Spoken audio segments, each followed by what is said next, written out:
여러분 안녕하십니까? 반갑습니다. 오늘은 정해진 길을 따라서 오늘 말씀을 드리도록 하겠습니다. 정해진 길을 따라서는 벌써 세 번째 시간이지요. 예, 제가 이런 이 말씀들을 준비하면서 참 행복했습니다. 우리 하나님의 백성들이 가는 길은 영생이 보장된 승리의 길입니다. 진리의 길이기 때문에 그렇습니다.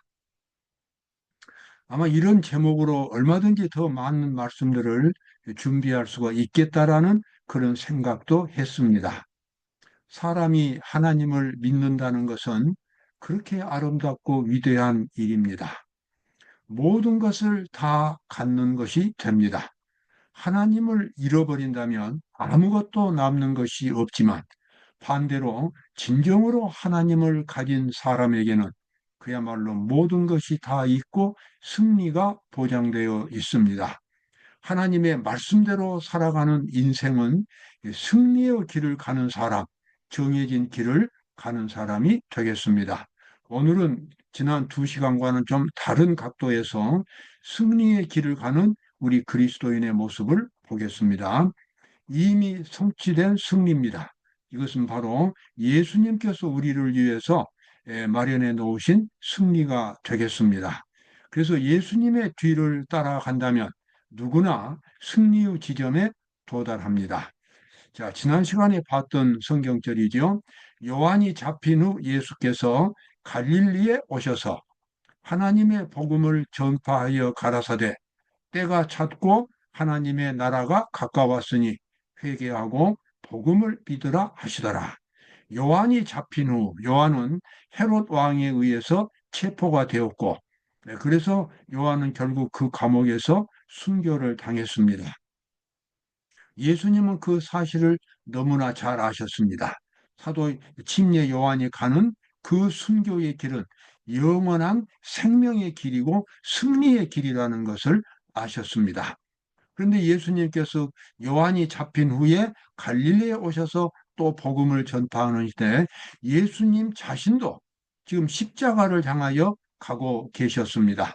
한 3년 반 동안 복음을 전파한 후에 예수님은 결국은 또 갈바리에서 십자가에 달려 돌아가셨습니다. 그 길 모두가 다 승리의 길이고 영생의 길이 됩니다. 오늘 우리도 마찬가지입니다. 우리가 이 세상에서 살아있는 동안 여러 가지 환경을 만나지만 끝까지 하나님을 믿고 순종의 길을 가는 사람, 말씀의 길을 가는 사람은 영생의 길, 정해진 길을 가고 있는 사람이 되겠습니다. 성경에서 말하는 것처럼 정말로 하나님을 진심으로 믿고 따라가는 사람은 세상에서 가장 위대한 인생의 길을 가고 있는 것입니다.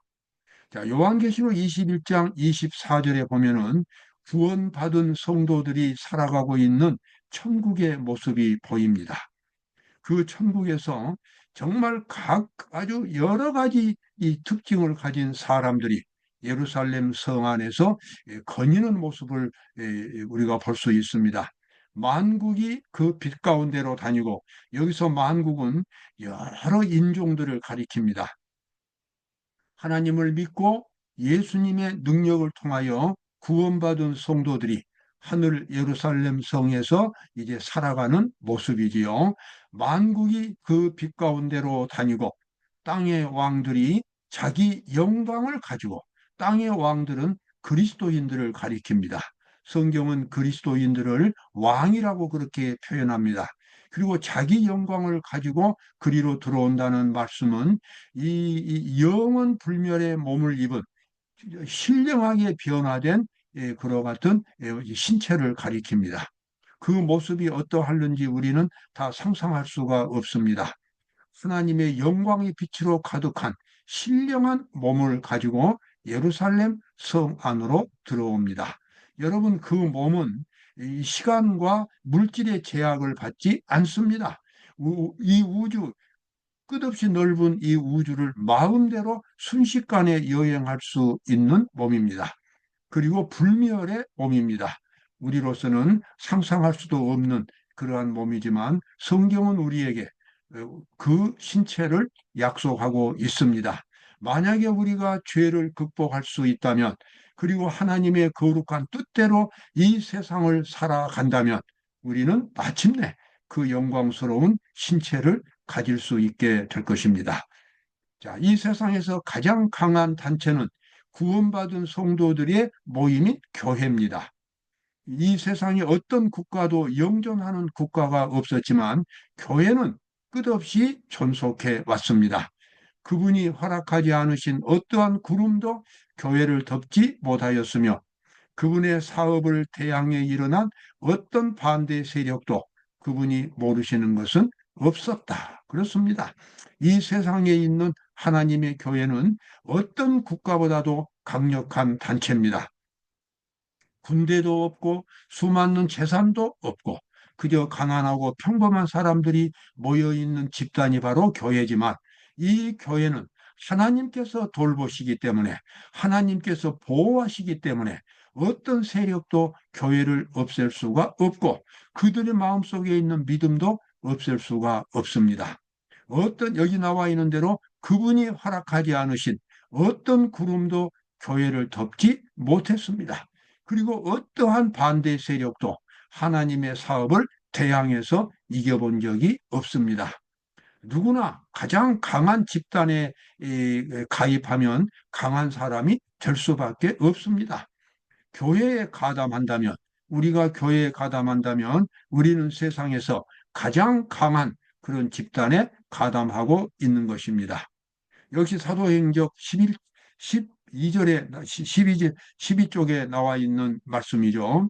그분은 그의 교회를 버리지 않으셨으나 무슨 일이 발생할지를 예언을 통해 말씀하셨다. 성령께서 선지자를 감동시켜 예언하게 하신 것은 성취되었습니다. 하나님께서는 교회에게 과거 수천 년 동안 끊임없이 앞으로 일어날 사건들을 미리 말씀하셨습니다. 그리고 준비하라고 말씀하신 것입니다. 그래서 어떠한 이 세상의 중대한 사건도 하나님께서 예언하지 못하신 그와 같은 사건들은 없었습니다. 그리고 하나님께서 어떤 예언이 일어난다 할지라도, 어떤 사건이 발생한다 할지라도 교회들을 하나님께서 지켜시고 인도해 가신다는 사실입니다. 하나님의 율법은 그의 보좌에 연결되어 있으므로 어떠한 악의 세력도 그것을 파괴할 수 없다. 진리는 모든 반대를 물리치고 승리할 것이다. 여러분, 율법이라고 하는 것은 하나님의 말씀입니다. 하나님의 말씀 속에는 하나님의 사상이, 하나님의 약속이 담겨 있습니다. 그래서 어떤 세력도 율법을 파괴할 수 없었고, 인간을 구원할 수 있는 하나님의 모든 말씀은 다 진리인 것입니다. 그 진리는 마침내 이 세상의 모든 악한 세력들을 극복하고 최후의 승리를 얻게 될 것입니다. 그래서 만약에 우리가 우리 마음속에 진리를 갖고 있다면 우리는 최후로 승리하는 사람들이 되겠습니다. 자, 오직 하나인 하나님의 백성입니다. 자, 민수기 23장 9절에 보면 발람이라고 하는 선지자가 그 당시 가나안 땅을 향해서 진군해 오는 이스라엘 백성들을 보면서 이렇게 말했습니다. 저는 여기 나와 있는 이 아름다운 구절을 참 좋아합니다. 내가 바위 위에서 그들을 보며 작은 산에서 그들을 바라보니 이 백성은 홀로 처할 것이라. 이스라엘 백성들에 대한 표현입니다. 그를 열방 중에 하나로 여기지 않으리라도 그렇습니다. 이스라엘 백성은 독특한 하나님의 선민들입니다. 여러 나라들 중에 국가 중에 하나의 국가가 아닌 것입니다. 이 백성들은, 이스라엘 백성들은 독특한 문화와 역사를 가지고 있으며 장래에 이 세상이 다 파괴되고 없어진 후에도 이스라엘 국가는 영원한 국가로 세워지게 되고 그들에게는 영생이 보장되어 있습니다. 발람이 말하기를 내가 바위 위에서 그들을 보며 작은 산에서 그들을 바라보니 이 백성은 홀로 처할 것이라. 홀로 처한다는 말씀은 독특한 민족들이 될 것이다. 세상 어떤 나라도 가질 수 없는 영광스러운 미래 영생의 소망을 갖고 있는 하나님께서 돌보시는 그와 같은 독특한 백성들이 될 것이다라고 예언을 했습니다. 역시 같은 말씀 민수기 23장 19절에 나와 있는 말씀입니다. 하나님은 인생이 아니시니 시건치 않으시고 인자가 아니시니 후회가 없으시도다. 어찌 그 말씀하신 바를 행치 않으시며 하신 말씀을 실행치 않으시랴. 아멘. 그렇습니다. 하나님을 우리는 끝까지 진심으로 믿고 따라갈 수 있습니다. 전능하신 하나님께서는 그분을 믿고 진심으로 따라오는 사람들을 결코 버리지 아니하시고 어느 순간에도 보호해 주시는 것입니다. 그리고 그들의 발걸음을 끊임없이 영생의 길로 이끌어 가시는 것입니다. 우리는 그런 하나님을 끝까지 믿을 수가 있습니다. 야곱을 해야 할 사술이 없고 민수기 23장 23절에 나온 말씀입니다. 여기서 야곱은 이스라엘 백성들에 대한 표현입니다. 야곱을 해야 할 사술, 여기서는 귀신의 그와 같은 점이나 그런 능력입니다. 야곱을 해야 할 사술이 없고 이스라엘을 해야 할 복술이 없도다. 이때 야곱과 이스라엘에 대하여 논할진대 하나님의 행하신 일이 어찌 그리 크뇨 하리로다. 아멘. 그렇습니다. 이 세상에서 가장 강한 민족은 하나님의 백성이고 이 교회입니다. 가장 영광스러운 미래를 갖고 있는 그런 단체도 교회입니다. 그래서 이 세상의 어떤 세력도 하나님의 백성을 멸망시킬 수가 없습니다. 자, 모세의 모습을 잠깐 보도록 하겠습니다. 모세는 회중을 떠나 조용히 홀로 산 중턱으로 향했다. 그는 느보산에 올라 비스가산 꼭대기에 이르렀다. 모세는 구약 성경에서 가장 유명한 하나님의 종이었습니다. 그가 이제 죽을 때가 되어가지고 느보산에 올라가는 장면입니다. 하나님께서는 모세에게 느보산에 올라오라고 말씀하시고 너는 거기서 죽을 것이라고 그렇게 말씀을 하셨습니다. 그래서 그 모세는 하나님의 약속대로 이제 느보산에 올라갔습니다.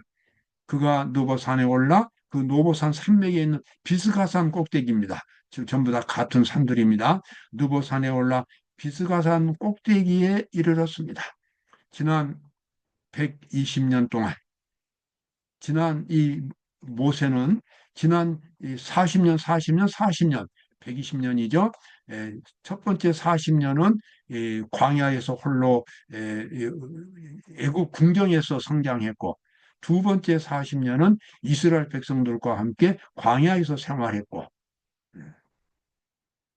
예, 세 번째는 이제 그가 이스라엘 백성들과 함께 그렇게 광야에서 생활을 했습니다. 두 번째는 모세가 미디안 광야에서 40년을 보냈습니다. 그런데 모세가 이제 올라가서 이 비스가산 꼭대기에 섰을 때에 하나님께서는 장차 이스라엘 백성들이 가나안 땅에 들어가서 펼쳐놓을 그 역사를 보게 하셨습니다. 모세의 눈앞에 이스라엘 백성들의 역사가 이렇게 전개가 되었습니다. 이제 약속된 땅의 전경이 모세에게 나타났다. 그 땅의 모든 부분이 먼 거리에서 흐릿하고 불분명하게 보이는 것이 아니라 분명하고 뚜렷하고 아름답게 그의 시야에 들어왔다.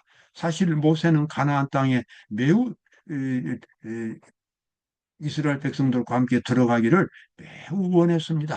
그러나 하나님께서 허락하지 않으시고 대신 비스가산에서 그의 일생을 마감하도록 그렇게 말씀을 하신 겁니다. 그래서 모세가 이제 비스가산 꼭대기에 섰을 때에 장차 이스라엘 백성들이 가나안 땅에서 펼쳐야 할 그 역사가 그렇게 이제 전개가 되었습니다. 뚜렷하게 미래의 역사가 보인 것입니다. 거기서 정말 모세는 충격적인 광경을 보았습니다. 모세는 선민들이 가나안 땅에 들어가 나라를 세우고 각 지파가 그들의 기업을 차지하는 것을 보았다. 모세는 약속의 땅에 정착한 후에 이스라엘의 역사를 보았다. 다시 한번 모세가 그 미래의 역사를 보면서 충격을 받은 장면입니다. 이스라엘 백성들이 결국은 가나안 땅에서 계속해서 정착하지 못하고 쫓겨나는 광경을 보았습니다. 왜냐하면 그들이 하나님의 말씀에 순종하지 않았고 타락했기 때문에 그렇습니다. 그 후로도 수백 년 동안 이스라엘 백성들의 역사가 전개되고 마침내 모세는 예수께서 이 땅에 오셔서 인류를 위한 구속 사업을 실천하시는 것을 보았습니다. 모세는 겟셋만의 동산까지 구세주를 따라가서 고뇌하시는 모습과 배방당하시고 능욕당하시고 채찍을 맞으시고 마침내 십자가에 못 박히는 모습을 바라보았습니다. 정말 인류를 구원하기 위하여 이 땅에 오신 하나님의 아들 예수께서 얼마나 참혹한 고통과 죽음을 당하셨는가를 모세는 충격 가운데서 보았습니다. 그리고 그 후세에도 그는 후세에도 그리스도 교계가 하나님의 율법을 유린하면서 그리스도를 받아들인다고 공언함으로 그와 유사한 기만에 빠지는 것을 보았습니다. 우리가 잘 아는 대로 모세는 하나님의 백성들에게 율법을 지키라고 수없이 강조한 사람이었습니다. 모세는 시내 산에서 십계명을 받아가지고 내려왔고 이스라엘 백성들에게 언제나 하나님의 율법에 순종할 것을 강조했습니다. 그리고 그가 죽기 전에 신명기라고 하는 또 하나의 책을 써서 이스라엘 백성들에게 율법을 제시하고 정말 율법을 순종하라고 신신당부했습니다. 그가 비스가산에 올라가서 죽기 전에 그가 마지막으로 유언했던 말은 율법에 대한 순종이었습니다. 그러나 오늘날에도 여러분 어떻습니까? 수많은 그리스도인들이 율법 없는 믿음으로 신앙생활을 하고 있습니다. 하나님께서 말씀해 주신 복음은 바로 율법과 같은 것입니다. 율법이 하나님의 말씀이 명령 형태로 주어지면은 율법이고 그것을 실천으로 주어지면은 복음이 되는 것입니다. 그런데 오늘날 수많은 그리스도인들이 율법에 대해서 외면하거나 또는 등한히 하고 있습니다. 그러면서도 그들은 영생을 얻었다고 주장하고 있습니다. 모세는 중세시대에 사탄의 세력이 하나님의 율법을 바꿔버리는 것을 보았습니다. 그는 후세에도 그리스도 교계가 하나님의 율법을 유린하면서 그리스도를 받아들인다고 공언하므로 그와 유사한 기만에 빠지는 것을 보았습니다.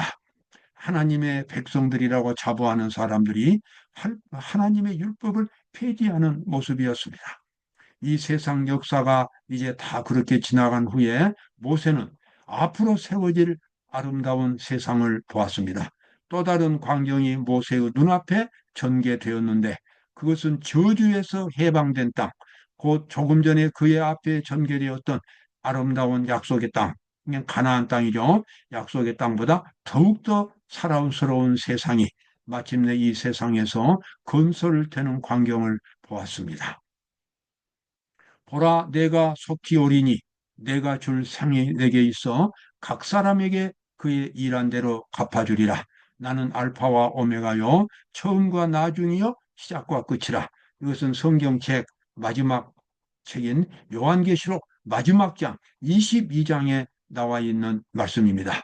언젠가는 예수님께서 이 땅에 다시 오실 것입니다. 그리고 성실하게 하나님의 말씀을 지킨 사람들, 또 하나님의 말씀을 지킬 수 있도록 품성의 변화를 경험한 사람들, 바로 그런 사람들을 하늘로 데려가기 위하여 이 땅에 오실 것입니다. 그래서 그들은 승리의 사람들이 됩니다. 이 세상에 있는 모든 역사, 모든 문화, 인간이 이루어낸 모든 것들은 다 불에 타서 사라져 버리지만 오직 구원함을 받은 사람들만 이 세상으로부터 구출되어서 예수님과 함께 하늘에 가게 될 것입니다. 바로 그 사람들이 승리가 보장된 지혜로운 사람들이 되겠습니다. 여러분, 바로 이 승리의 길로 들어서시기 바랍니다. 세상에서 가장 강한 집단인 교회에 들어가시기 바랍니다. 그리고 교회에서 가르쳐주는 영생의 길을 따라가시기 바랍니다. 그렇다면 그 인생이 결코 헛되지 않을 것입니다. 오늘도 기쁨이 넘치는 하루가 되시기 바랍니다. 감사합니다.